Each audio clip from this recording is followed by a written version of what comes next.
In this video, let's see how to add images using the AI Image tool. Click on the image icon in the sidebar.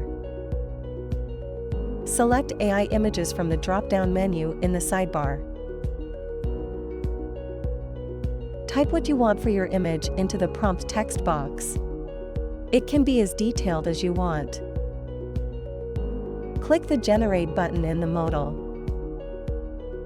The AI will generate options for you to choose from.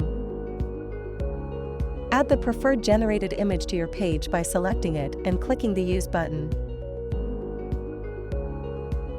Resize the image by dragging the corner handle. You can also click the Span tool to have it fill the whole page. This works best if you generated images using the default aspect ratio, 1.3:1. You can move the image, if necessary, by clicking and dragging it to the desired position.